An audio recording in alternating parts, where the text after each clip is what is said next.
La universidad en el Perú es una institución que siempre ha estado en constante transformación. Desde el siglo XVI, cuando solamente una pequeña élite podía ingresar a la universidad, hasta nuestros días, cuando son muchas más las personas que pueden acceder a una carrera universitaria. De hecho, hoy hay universidades en todas las regiones del Perú. A lo largo de este tiempo, la universidad se ha tenido que adaptar a los retos que le ha impuesto la sociedad y por ello se han llevado a cabo distintas reformas universitarias. De hecho, estamos atravesando una ahora mismo, ¿no? Pues bien, seguramente inspirados en ello, hemos decidido contarles la historia de las reformas universitarias en el Perú. Para hacer este programa hemos venido hasta la Casona de San Marcos, de la Universidad Nacional Mayor de San Marcos, la primera en América. Soy Norma Martínez y esto sucedió en el Perú.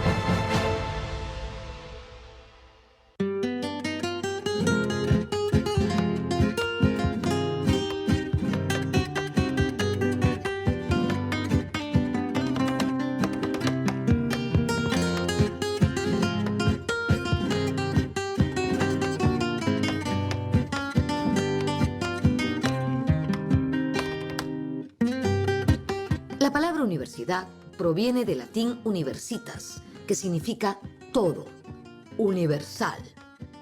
La universidad moderna tiene su origen en la Europa medieval. Se trataba de comunidades de maestros y estudiantes que, aunque tenían como principal función la enseñanza, también se dedicaban a la investigación y a la producción del saber. La universidad necesariamente se tiene que relacionar y reflejar a su sociedad. Primer lugar. Y en segundo lugar, la universidad, para que tenga vigencia, tiene que satisfacer las necesidades de esa sociedad. En el momento en que la universidad no sigue o no recoge las necesidades de la sociedad, la universidad se queda estancada o se queda aislada, se queda encerrada en sus murallas, en sus muros, se vuelve autista y empieza su decadencia.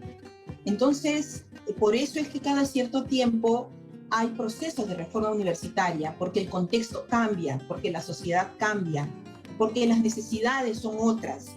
Entonces, las reformas universitarias, en particular, tienen como finalidad sintonizar a la universidad con el tiempo, con la época, con los cambios y con la necesidad de construir un futuro.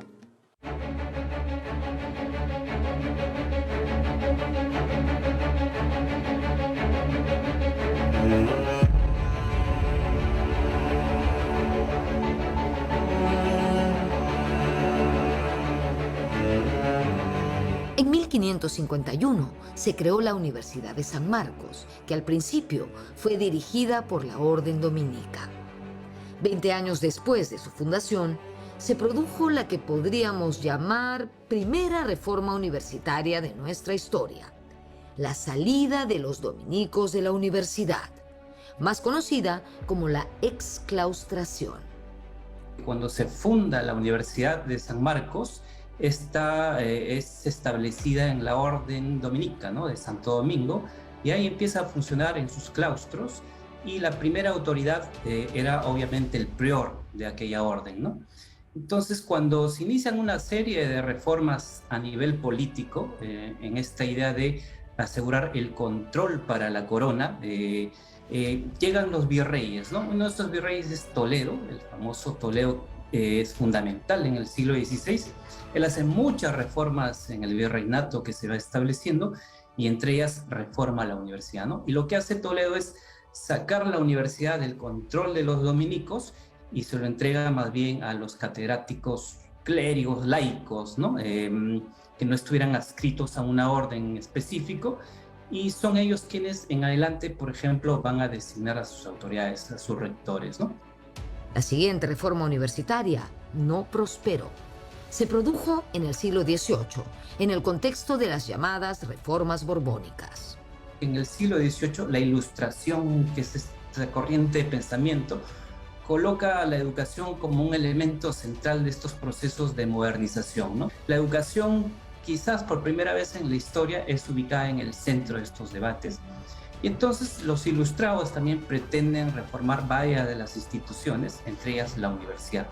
En San Marcos esto fracasa porque este sector de clérigos conservadores que tenían el control de la universidad no permiten, por ejemplo, que nuevos discursos y nuevas figuras, entre ellas la de Baquíjano y Carrillo, que conducía a un sector de docentes con mayor amplitud, digamos, sobre el futuro de lo que se venía, tomen el control de la universidad, ¿no? José Baquíjano y Carrillo fue un destacado intelectual ilustrado que estuvo a la cabeza de un movimiento modernizador de la enseñanza en San Marcos. Además, fue fundador de la Sociedad de Amantes del País y colaborador del Mercurio peruano. Del mismo modo, Hipólito Unanue innovó en la enseñanza de la medicina y gracias a su esfuerzo se inauguró en 1811 el Colegio de Medicina de San Fernando. El sabio ariqueño trajo las cátedras más actuales que se dictaban en Europa, como el curso de anatomía. Durante el periodo de las reformas borbónicas hay una búsqueda de incorporar nuevo conocimiento, por ejemplo, la enseñanza de la anatomía, que aunque parezca mentira, en esa época era una gran novedad. Y entonces esa necesidad de conocer el cuerpo humano que cuestionaba los principios religiosos, de que el cuerpo humano pues era un espacio que no había que tocar, era un tabú. Entonces, aplicar el conocimiento de la medicina para curar y controlar el dolor y los males, entonces hizo que UNAM, entre otros, planteen justamente una reforma que da lugar a la existencia de colegios mayores, ¿no? Desde fines del siglo XVIII hasta las primeras décadas de la etapa republicana, la universidad comenzó a sufrir un proceso de decadencia que llegó a su fin a mediados del siglo XIX. Aprovecho para decir algo, ¿ya? Normalmente las reformas universitarias se asocian a un año, pero en realidad son procesos muchísimo más largos. En este caso específico del que estoy hablando, de mediados del siglo XIX, esta reforma se inició en 1855 y duró hasta 1870 con el gobierno de Manuel Pardo y antes de la guerra con Chile, que obviamente detuvo cualquier proyecto nacional.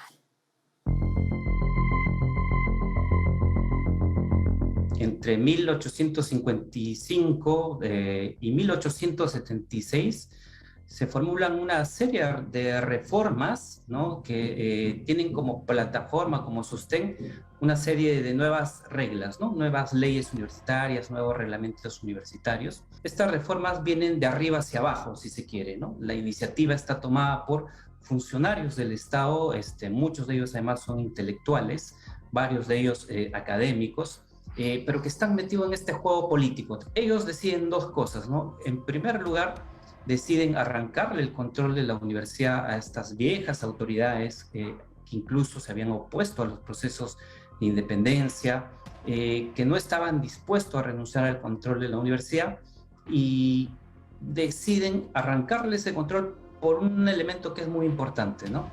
La universidad, pese a estar en una decadencia muy sentida, todavía mantenía el control del otorgamiento de los grados y títulos. Entonces deciden, entre otras cosas, arrancarle por eso el control, porque esto suponía ya en adelante que lo que se enseñara en la universidad estuviera mucho más vinculado a que el nuevo régimen republicano, a esta nueva idea de nación soberana, se consolidara a través de las cátedras, las disciplinas y las profesiones que se enseñaban en la universidad. Entonces eso es fundamental, ¿no?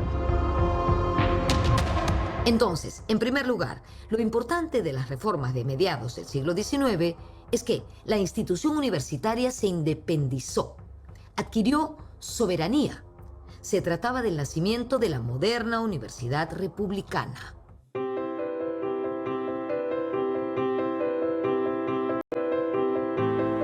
Recién en 1856 hasta 1875 más o menos, es decir, entre un periodo entre Castilla y Pardo, se hace un proceso de crear la Universidad Nacional.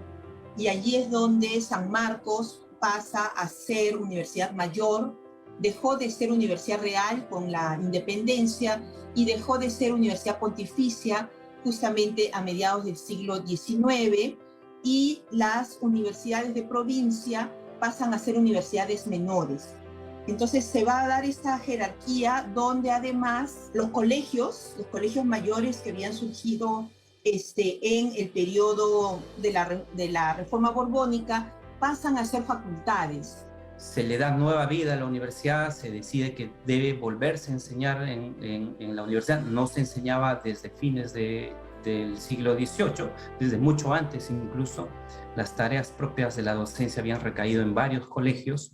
En el siglo XIX el Colegio San Carlos, el Colegio San Fernando eran como los más importantes. En San Fernando se enseñaba medicina, en San Carlos se enseñaba derecho.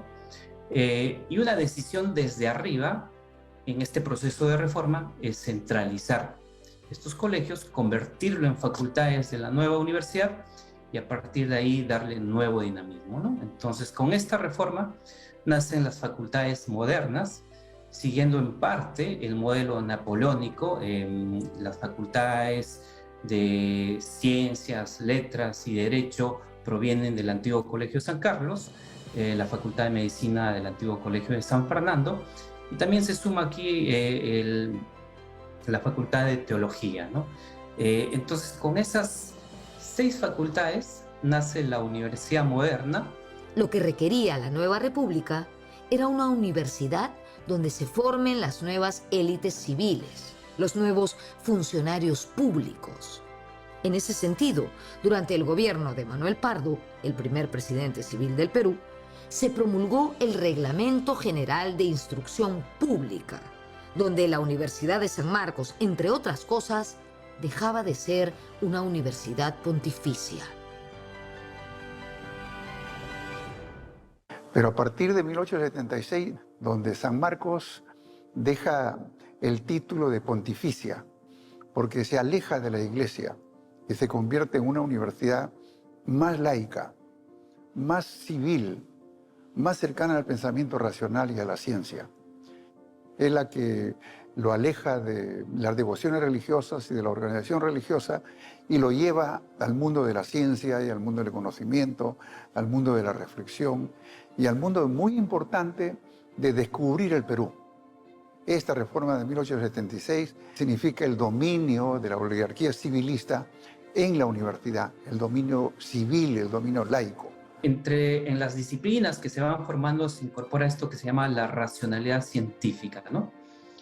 Hasta antes todavía dominaba este discurso escolástico, digamos, que tenía que ver mucho además con el poder que tenía la iglesia, pero en adelante, ya desde el pensamiento ilustrado, la racionalidad científica cada vez más va ganando espacio en la educación en general y en la educación universitaria de manera específica, ¿no? Y además, hacia 1872-76, se va a edificar una nueva facultad, la Facultad de Ciencias Políticas y Administrativas, en este intento de seguir profesionalizando a las burocracias del Estado, ¿no?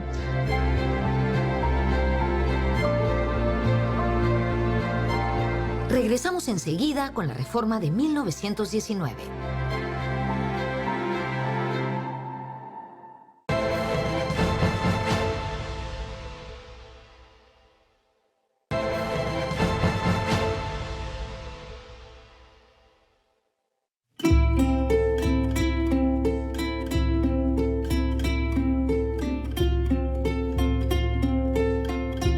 En 1879, la Guerra del Pacífico truncó la etapa de modernización que vivía la universidad peruana.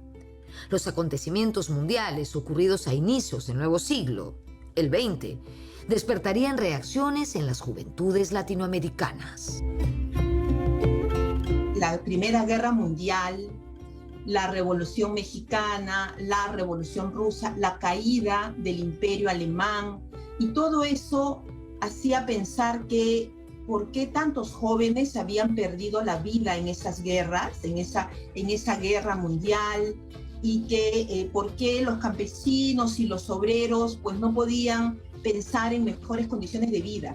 Y todo eso hace que en América Latina se piense que Europa no había logrado impedir esa situación de poner al límite a la sociedad y echar a perder a tantos jóvenes. Entonces ellos piensan que en América Latina se convierte en el espacio de renovación. Y ahí es donde comienzan todas estas ideas en torno a la reforma. Entonces, la reforma universitaria de 1919 es parte de un movimiento latinoamericano. Curiosamente, no es un movimiento que surge en Europa, y eso es muy particular. La gran influencia es la reforma de Córdoba del mismo año. Pero antes que eso, ocurren otros importantes acontecimientos.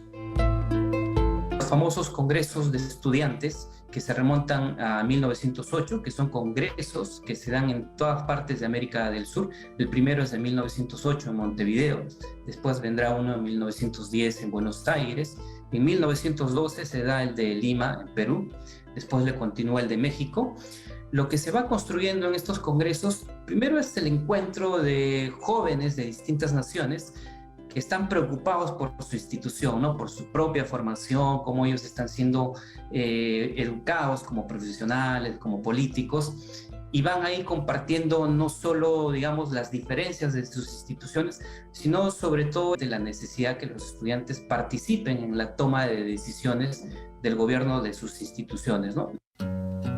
Además de la participación estudiantil, ¿cuáles eran las otras demandas de los jóvenes universitarios sudamericanos de la época?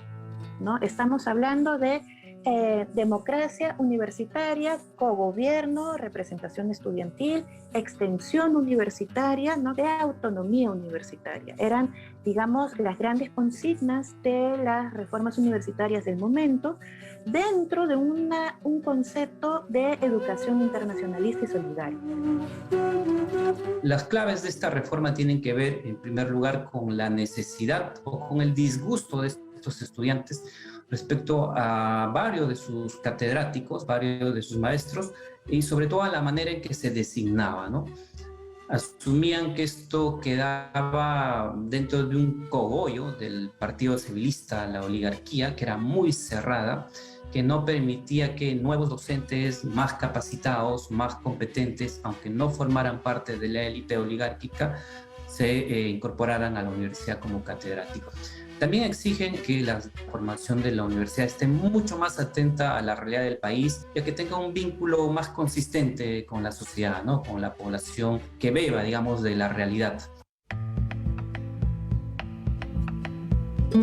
Es la reforma que se inspira en la Revolución Bolchevique, en la Revolución de México, y la que hace que San Marcos, el sistema de elección de autoridades, el sistema de gobierno, tenga representación de los estudiantes. Entonces, una universidad que había sido controlada y dirigida por la oligarquía civilista, a partir de 1918 la pierde. Y la pierde lentamente, del 18 al 28, para tener los estudiantes una mayor presencia en la elección de autoridades y en la elección de profesores. Ahora que sabemos cuál era el contexto internacional y las principales demandas de los estudiantes, veamos cuál era el contexto en nuestro país. Fue una etapa de grandes transformaciones. 1919 marcó el fin del llamado segundo civilismo de la República aristocrática y el inicio de la Patria Nueva y el gobierno de Augusto Belería. El movimiento social estaba en plena ebullición. Recordemos que ese año se consiguió la jornada laboral de 8 horas. Había movimientos obreros, movimientos estudiantiles, y el gobierno de Leguía generaba grandes expectativas, sobre todo en los sectores populares y en las clases medias. De hecho, se le llegó a llamar a Leguía el maestro de la juventud. Después, todo eso cambiaría, ¿no? Pero por si todo esto fuera poco, además, el país se estaba preparando para las celebraciones del centenario de nuestra independencia.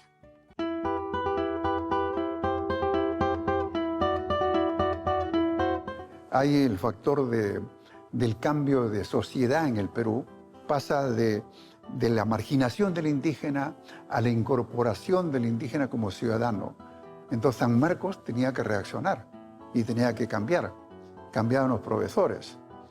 Si antes los profesores estrella fueron José de la Riva Agüero, a partir de este momento, Mariano Achi Cornejo, por ejemplo, puede ser un profesor destacado en la Universidad de San Marcos porque tiene un discurso de las regiones. Además, hay una concurrencia de factores políticos. Leguía estaba en contra de la oligarquía y Leguía, para afirmarse en la sociedad limeña, apoya el movimiento de la reforma de Córdoba. Ese es un hecho importante, un hecho que no deben olvidar los gestores políticos o los hacedores de leyes de la actualidad, ¿no? Cuando pasa lo de Córdoba, esto se va a dar encuentro con organizaciones que ya estaban acá en el Perú, en Lima sobre todo, pero que le va a dar una base política mucho mayor para que se pueda, en nuestro caso, problematizar cómo sería esto de democratizar la educación, cómo sería esto de establecer, implantar el cogobierno y la representación estudiantil, ¿no? Entonces, por allí vamos a encontrar varios vínculos, luego vamos a tener el caso en Cuba también con Julio Antonio Mella, y a partir de estos vínculos vamos a encontrar una presencia muy importante a través de la revista Amauta, ¿no? Desde donde se va a dar encuentro no solamente las redes estudiantiles, no solamente las redes académicas, sino toda una vanguardia de ese momento vinculada al trabajo cultural, artístico, etcétera, tanto de Lima, de las regiones, como también a nivel internacional. En 1917 se había formado la Federación de Estudiantes del Perú. Ya desde 1908, 10, 12, hay reuniones en Argentina, en Chile, en Lima, que van a permitir que después, cuando se produzca la reforma universitaria, los presidentes de las federaciones universitarias de estos 3 países firmen convenios que digan justamente que ellos se comprometen a hacer intercambios estudiantiles, que van a ayudar a fomentar el pensamiento y la discusión sobre el desarrollo de la región, porque ellos tienen mucha influencia de la independencia. Ellos van a pensar que Europa, pensado como un todo, puede también dar lugar a pensar en América como un todo. Si bien las consignas de la reforma, la agenda de la reforma, era sudamericana, también es cierto que se tuvo que adaptar a cada lugar. En nuestro caso, cuando hablábamos de democratizar la educación, de democratizar las universidades, ¿cómo podría ser ello frente a una sociedad con altos niveles de analfabetismo? Ese era un problema bien nuestro, que los estudiantes en sus vínculos con los obreros, con los anarquistas, con digamos, los grupos de vanguardia, es que recibieron este compromiso para resolverlo a partir de las universidades populares. Fue así que en 1920 se establecieron las Universidades Populares González Prada, bajo la dirección de la Federación de Estudiantes del Perú. Pero uno de los triunfos de la reforma de Córdoba del 18 es que la universidad debería democratizarse. Y entonces una de las maneras que tiene para hacerlo es la creación de las universidades populares. En el Perú se llamaban González Prada, aunque funcionó en estricto solo uno, la de Lima, para poder ofrecerle educación a los obreros. Entonces hicieron una alianza, la Federación de Estudiantes, con la novísima Federación Obrera, para poder ofrecerle educación a los obreros, porque era una educación bastante crítica, ¿no? Incluía cosas como higiene, hasta grandes discusiones sobre la política internacional, sobre textos literarios. Entonces los profesores eran Porras Barrenechea, el propio Aya de la Torre. Entonces Mariátegui, cuando regresó, es un movimiento bien interesante porque es un movimiento muy popular en estricto, que es la expresión más clara de este nexo entre educación y política. Tiene que ver con la formación de estos sujetos políticos y sujetos sociales en los obreros, ¿no es cierto? Con capacidad de opinión, con capacidad de actuación pública. Luego se vuelve más partidaria el asunto porque llega Mariátegui y en el último periodo la Universidad Popular lo que formaba era cuadros políticos para los nacientes partidos de masa que teníamos en el Perú en la década del 20 del siglo pasado.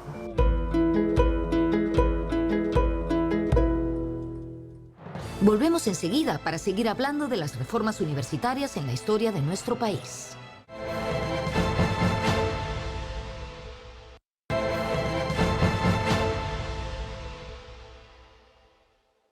Una particularidad de la reforma universitaria de 1919 es que entre sus principales actores estuvieron los estudiantes. Hasta entonces las reformas se habían dado, ¿cómo decirlo?, de arriba hacia abajo, desde el Estado. Pero en este caso, el movimiento estudiantil fue decisivo.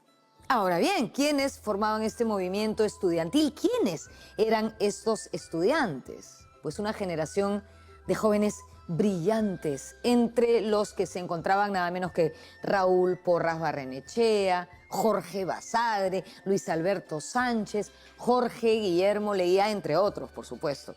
Este grupo de jóvenes fue conocido como la generación de la Reforma, o del Centenario, o del Conservatorio. La generación del Centenario, encabezada por Raúl Porras Barrenechea, que había nacido en el 95, y el 20 tenía 25 años, y más abajo estaba Sánchez, que tenía 18 años, Basadre, que tenía 16 años, el grupo de Sánchez, de Porras, de Julio Cetello, de Jorge Basadre, que llegaron a ser profesores y que pronunciaban los discursos de la universidad cuando tenían 28 o 29 años, discursos que sean mirando el país, tratando de entender qué está pasando en el país. Y ellos descubrieron un término, un concepto, el concepto de región.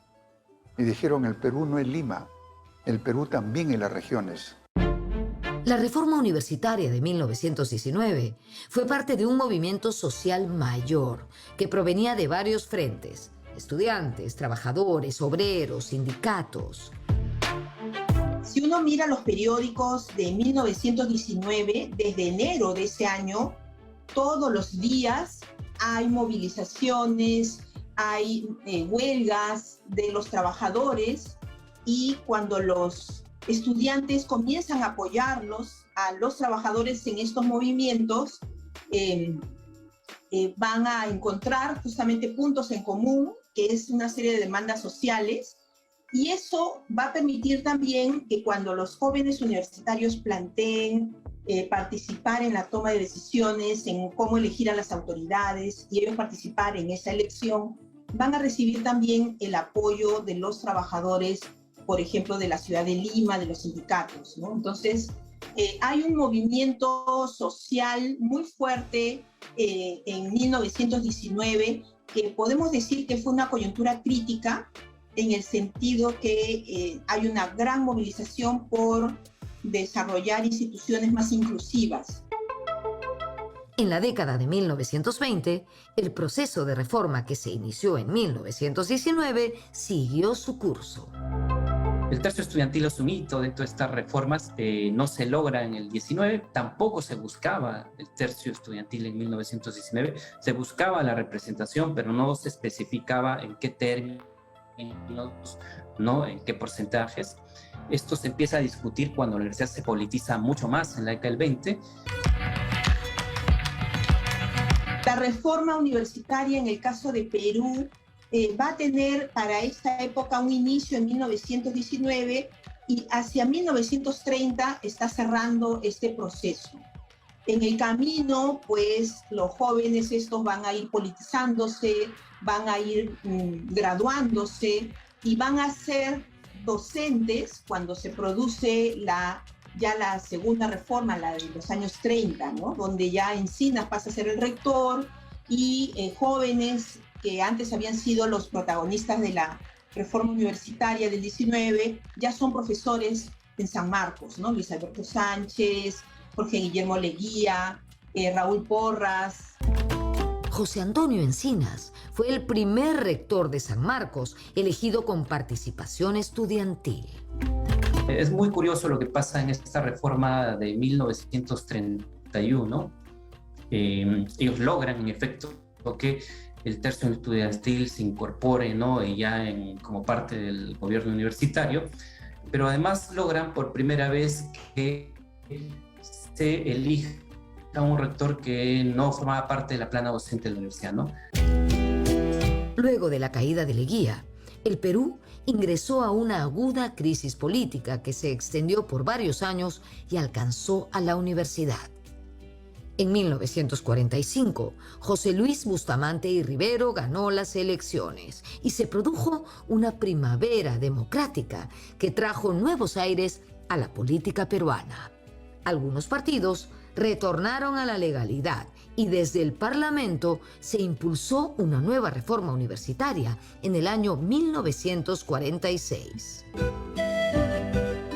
En esta ley se va a consolidar lo que va a ser el tercio estudiantil que ya se había ensayado el 31, pero que después de la clausura de la universidad en el 33, por esta reacción conservadora, va a desaparecer, ¿no? El 46 entonces retorna el tercio estudiantil y prácticamente ya no va a desaparecer, ¿no?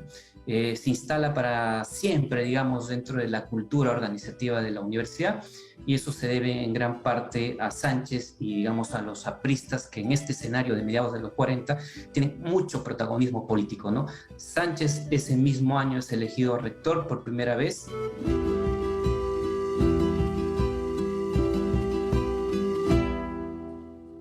Luis Alberto Sánchez, impetuoso joven protagonista de la reforma de 1919, fue rector de la Universidad de San Marcos hasta en 3 oportunidades. Durante su primer y segundo rectorado concedió el tercio estudiantil e incorporó a los estudiantes al cogobierno. Definitivamente, Luis Alberto Sánchez es un personaje principal en la historia de las reformas universitarias en nuestro país durante el siglo XX.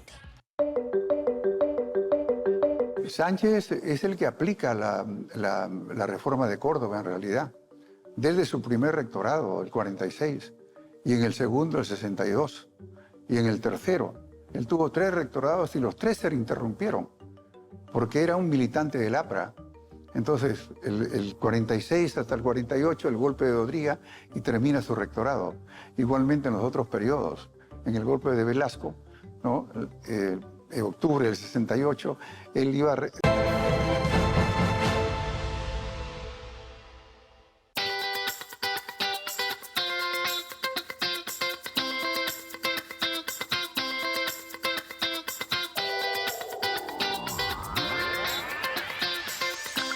A mediados del siglo XX, el crecimiento demográfico y la irrupción cada vez más acelerada del fenómeno migratorio produjo nuevas demandas sociales. Fue así que en 1960 se promulgó una ley por medio de la cual se crearon más de 20 nuevas universidades.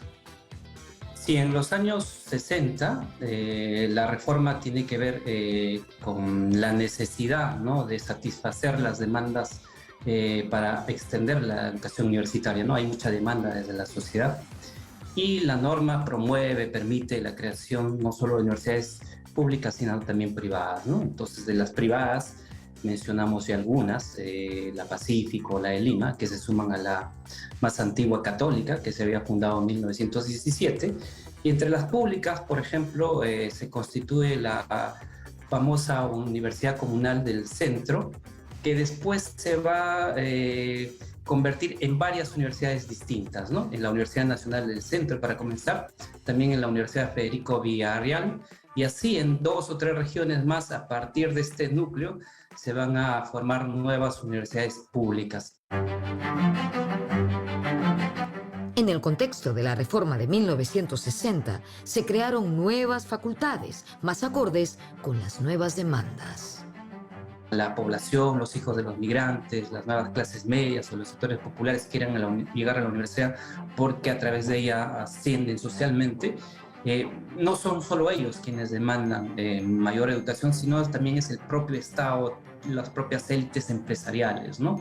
Entienden que estamos en un proceso de modernización de la economía y es necesario tener cada vez mayores cuadros calificados, ¿no? A eso, por ejemplo, se debe que en estas nuevas universidades privadas se establezcan profesiones, digamos, de vanguardia, ¿no? Administración de empresas, marketing, ¿no? Que no se venían enseñando hasta entonces, ¿no?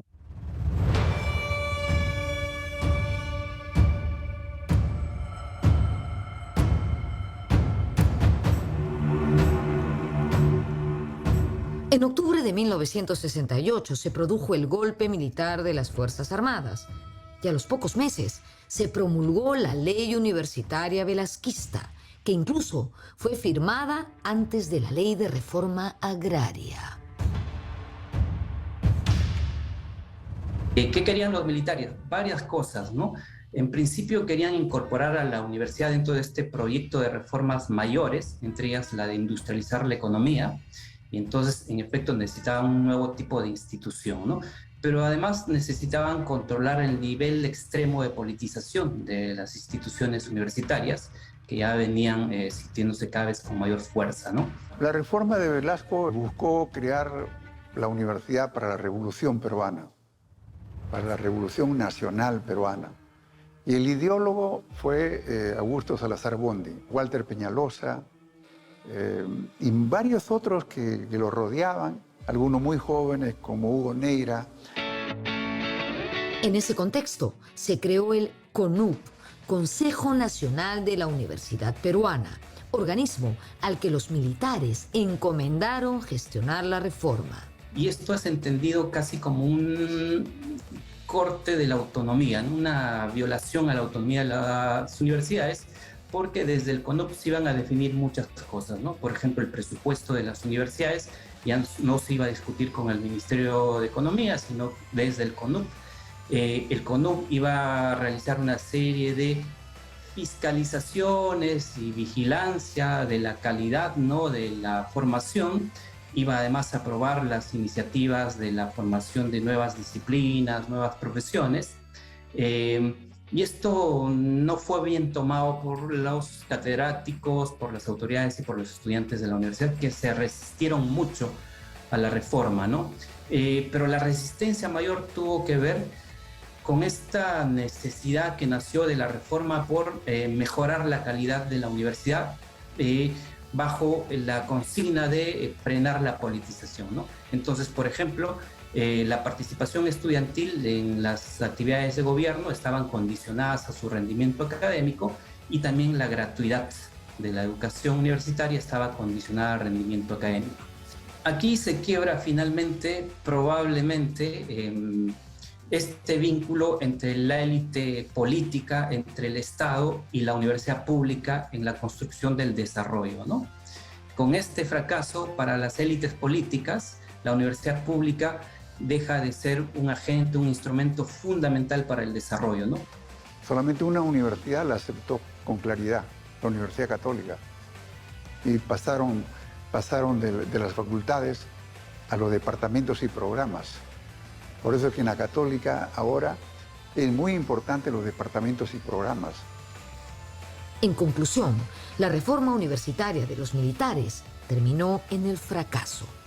Más tarde, en 1983, durante el segundo gobierno de Fernando Belaúnde, se promulgó una nueva ley universitaria, pero resultó muy discutida y nunca llegó a cristalizarse.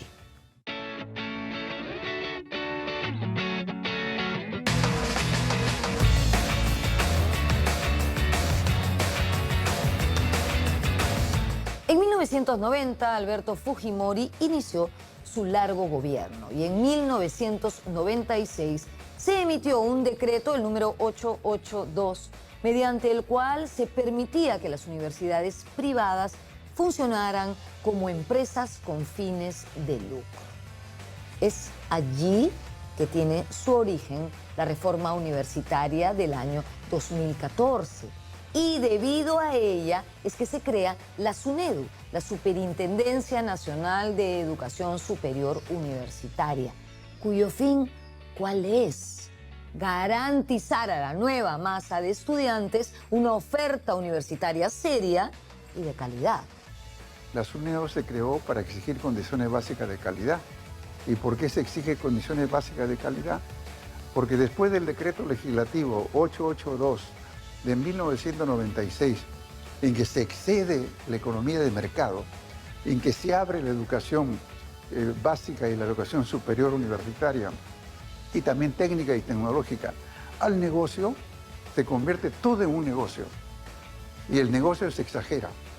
Y cuando hay una exageración del negocio, se pierde calidad y se gana rentabilidad. La ley de 2014, que tiene una discusión que se inicia en el 2001, y a partir de ahí se generó una discusión importantísima que iba en tres sentidos. Una, ¿quién regulaba la calidad? Que hasta ese momento, por la ley del decreto legislativo 996 de promoción de la iniciativa privada, había quedado en manos del mercado. El mercado era el que regulaba la competencia y por lo tanto no había nadie que diga cierto tipo de regulación funcionando. Segundo, retomar la idea de investigación que se había abandonado, de generación de conocimiento. Por eso bachilleratos, por eso docentes a tiempo completo, por eso arquitecturas institucionales nuevas, vicerrectorados de investigación, para recuperar aquello que se había dejado en segundo plano por concentrarse fundamentalmente en el tema de formar profesionales. Y el tercero y más importante, que es la discusión de la autonomía y de la herencia del 18 en Córdoba, es que el tema universitario se volvió un tema de política pública. Y por lo tanto, la autonomía que se seguía respetando tenía que ir acorde con las necesidades del país.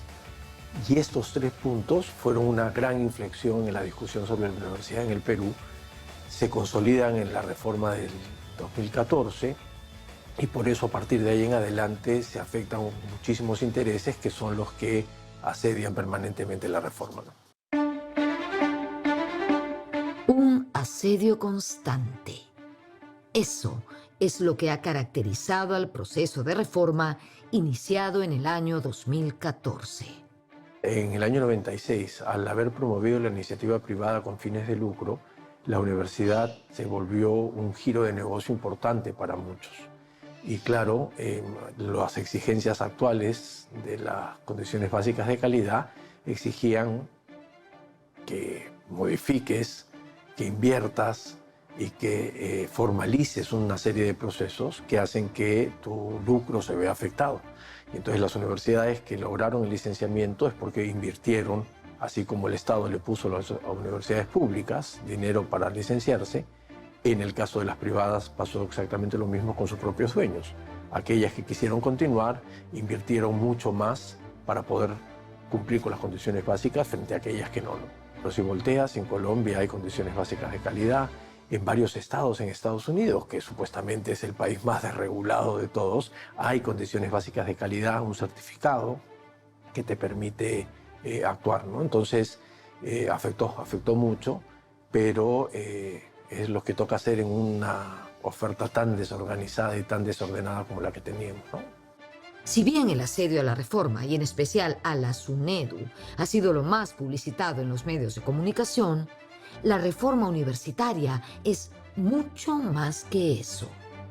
Con la reforma del 2014, el Estado retoma su protagonismo en las políticas de educación universitaria y la universidad pública de alguna manera se reincorpora a los proyectos nacionales de desarrollo, ¿no? Creo que ahí está el corazón de la reforma del 2014, porque es importante, porque la calidad al ser convertida en un eje de esa reforma, significa el final de una historia de divorcio del Estado y sus élites políticas con las universidades públicas que habían sido abandonadas. Que la ley aprobada en el 2014 no es una apuesta por una manera distinta de entender la universidad, insisto, como una política pública, además de interesada, por supuesto, en los temas de investigación y sin duda en un aporte fundamental, ya no solo en la formación de profesionales, sino entender la universidad como un espacio para consolidar el desarrollo, para fortalecer la democracia.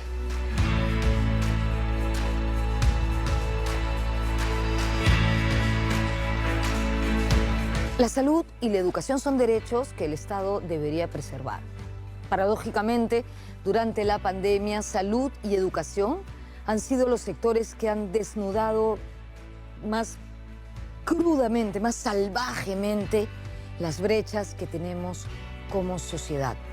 Así como exigimos servicios de salud de calidad, así debemos exigir también una oferta educativa de alto nivel. Porque si no, ¿cómo hacemos? ¿Cómo nos desarrollamos? ¿Cómo evolucionamos? En la educación descansa todo. Debemos comprometernos todos los peruanos con este asunto. ¿No les parece? Nos vemos en la próxima.